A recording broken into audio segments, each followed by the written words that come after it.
Hello, folks. Jonathan Milam here. I hope you're having a great day. As usual, I've got a plethora of great horns here. I can't even get them all in one video. And I'm going to start off with a fantastic King Silvertone.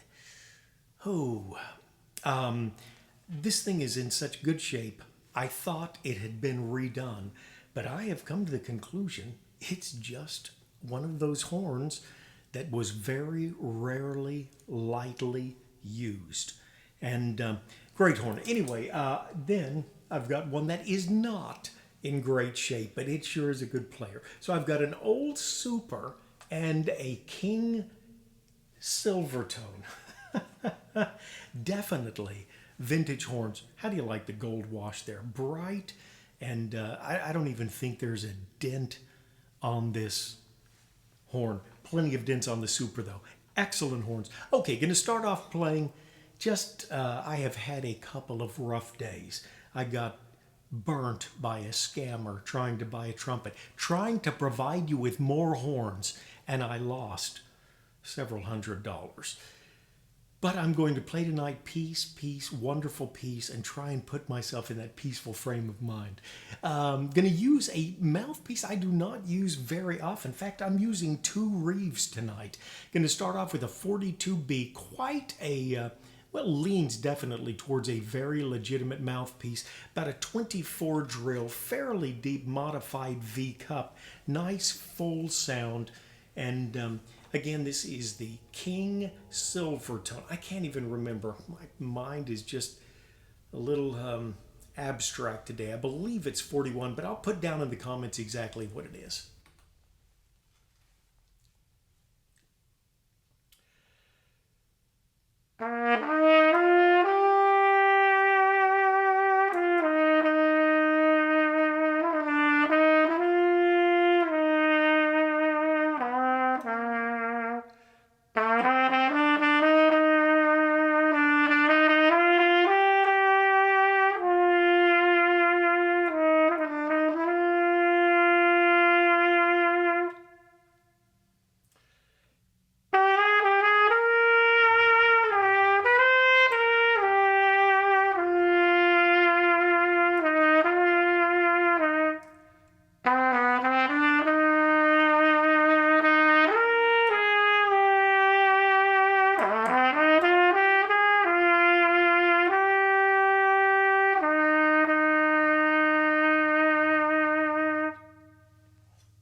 All right, the old Super, I believe, is a 47.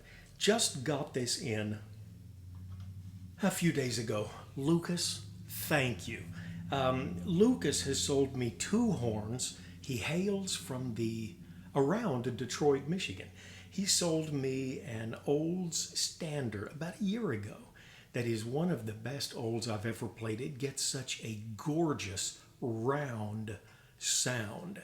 And then he sold me this Super, and he did tell me there's some dings on it. It has been used, and he was very, just interesting things. It's got a little ripple here. Would make you think there was a little problem with the receiver, but the braces are sound. And this is the fourth or fifth Super I've had. I swear it's got a thinner bell than most of them. I just have that feeling. And a light bell too. And it's so funny when the valve springs go, you feel it all over the horn. I don't know what it is. I like that. It just feels very much to be a very whole unit as opposed to just a bunch of parts soldered together, and some trumpets kind of have that feeling. Okay, sorry, I'm just digressing. With the Reeves 42B Old Super, same song.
I mention Trumpet Herald every now and then.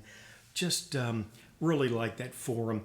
Years ago, a guy wrote in one day. In fact, it was a rather critical point that he made. He was very blunt and very confident of himself. And he said something, and it irritated a bunch of people. And someone else came on and said, "You guys have heard this man play the trumpet many times and you don't know it. Listen to what he says." He was going by the username McGovernor. And I'm not really great on the web, but I did search, and I was lucky that day, and I found out that was Michael McGovern, who was one of the top call trumpeters in the New York City area at the time. Had played for Woody Herman, had a really a storied past and some wonderful stories about his playing and teaching. But I remember him saying one time, if you can ever find a good Reeves M mouthpiece, he said it's a wonderful thing. And I've had several Reeves M's and they just didn't click with me. I think I finally found a wonderful Reeves M. And of all things, it's a cornet mouthpiece. So I've got a trumpet adapter on here. I'm going to play that same song, but I'm going to raise it up a fourth. You know what? I'm going to play a fast number. I don't want to put you to sleep. So I'll just play the one that I play so often. I remember when my burdens rolled away. Very bouncy number. And using a high mouthpiece, we'll raise it up about a fourth from our key of F. We'll put it in B flat. And give you an idea of what either of these horns would sound like if you were trying to get a bit more of a commercial or lead sound out of them.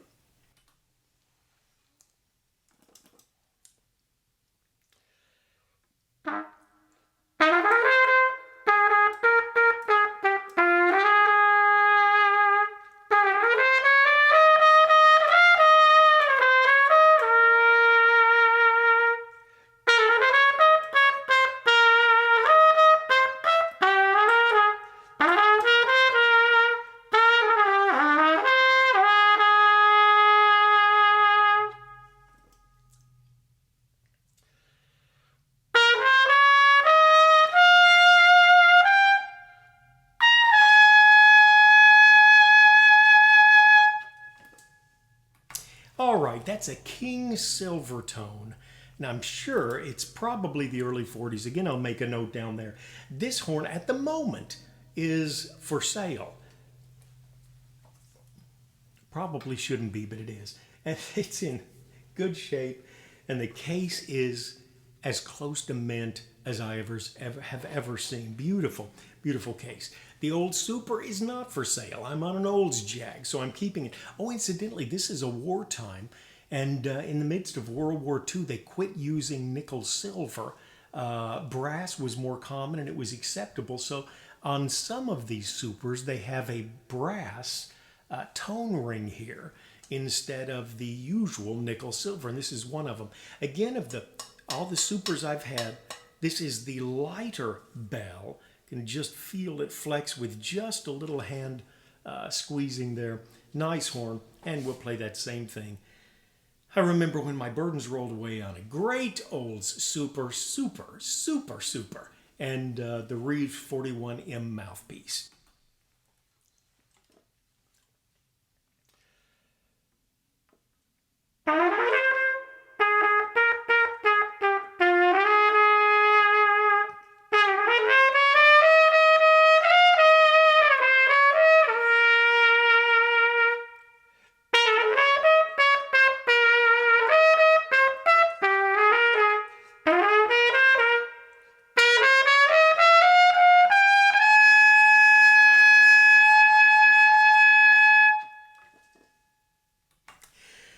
Well, I'm feeling better, getting my mind off my recent loss and enjoying what we've got. Boy, isn't life good? You got a couple of horns. What is there to be unhappy about? Wonderful King Silvertone here and a glorious Olds Super.